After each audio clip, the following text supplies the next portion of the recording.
Yo, what's up, fam? Welcome back to the crew. If it's your first time here, big love, and make sure to smash that like button and hit subscribe. We're diving into some crazy stuff going down in the Middle East right now. China's worst nightmare just came true. 100 advanced US Typhon missile launchers land in the Philippines. So, here's the deal. The Philippines just made it official. They're looking to buy medium-range missile launchers from the US to beef up their defenses against China's growing aggression in the region. These systems will let American and Filipino troops train side by side using high-tech gear to protect the Philippines' sovereignty.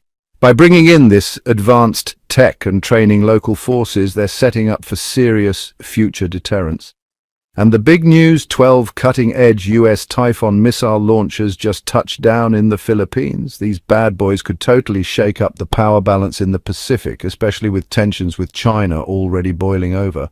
This bold military move is a new chapter in the high-stakes chess match over the South China Sea.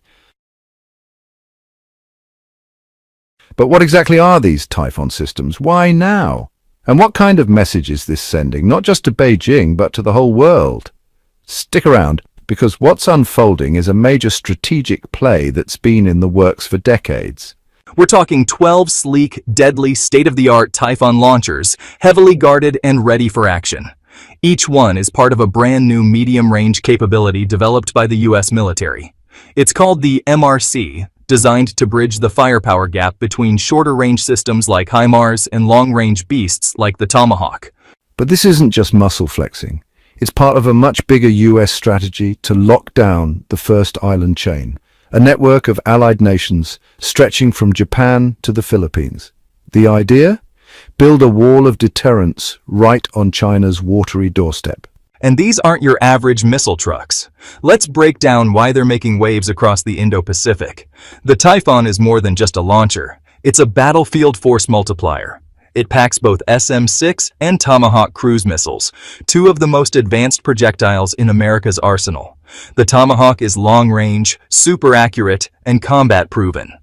The SM-6. It's a Swiss Army knife of a missile able to take out enemy ships, missiles, and even aircraft, all while flying at speeds up to Mach 3.5.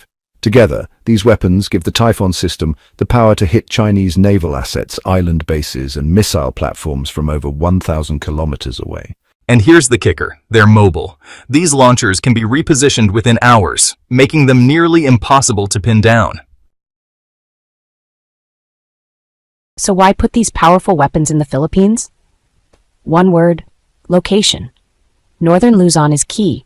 From there, the Typhon systems can target contested Chinese military spots in the Spratly Islands and even cover parts of the Taiwan Strait. Lately, China's been stepping up its harassment of Philippine resupply missions, using Coast Guard ships and water cannons in the South China Sea. The stakes are getting higher every day. With Typhons now in place, the US isn't just backing an ally, it's building a no-go zone for hostile action. This is strategic judo, using precision and position to counter China's massive numbers. So how's China going to react? In a move packed with strategic foresight, the US military has taken its firepower to the next level. These platforms can launch multiple types of missiles across intercontinental distances, from a launch pad in the Philippine archipelago to secret locations across Luzon, according to a high-level insider in Manila. These launchers carry Tomahawk cruise missiles that can cross borders and seas to hit deep inside Chinese or even Russian territory. And with SM-6S on board, they can wipe out air or sea threats in a 200-kilometer or about 125-mile radius. It's a double threat zone, air and sea. This Typhon artillery force is the tip of the spear in the Pentagon's bigger push to saturate Asia with layered anti-naval weapons.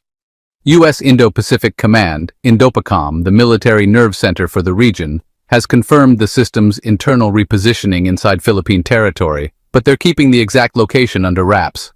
Neither Washington nor Manila is backing down, even after the debut of the Typhon Echelon missile in April 2025, which triggered serious backlash from Beijing.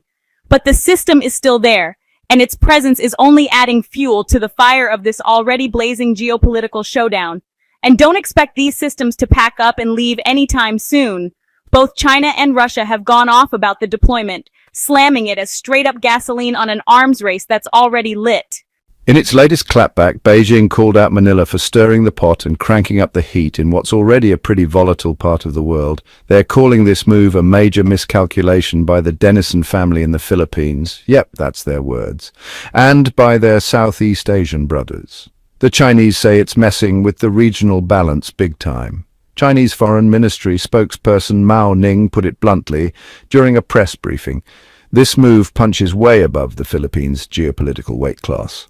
But here's where it gets interesting. The Typhon systems aren't just powerful. They're slick when it comes to logistics. They're built off older, proven frameworks and backed by a massive reserve stock, which means they're quick to produce and even quicker to deploy. That makes them a serious wild card in the missile game out in the Indo-Pacific, a region where Beijing's been flexing unchallenged for a while now. Even though the Pentagon's staying tight-lipped about exactly how far this plan will go, official documents on the Typhon rollout reveal a massive shopping list. Over 800 SM-6 missiles targeted for purchase over the next 5 years. That's on top of the thousands of ready-to-go Tomahawk variants already sitting in the U.S. arsenal, locked and loaded. This firepower surge marks a major shift in Washington's playbook for the Pacific. It's not just about missiles and steel. It's about partnerships, deterrence, and full-on domination of the archipelago chessboard. So what's next? Will the Pacific stay a hotspot for tension, or will we see a new fortified balance of power? The pieces are on the board. The players are making moves, and the world is watching. Because this ain't just another missile system, it's a message. Loud and clear. Make sure to like, subscribe, and hit that bell so you don't miss the next drop in this unfolding story out in the Pacific. And hey, drop your thoughts in the comments. What do you think the Typhon deployment really means for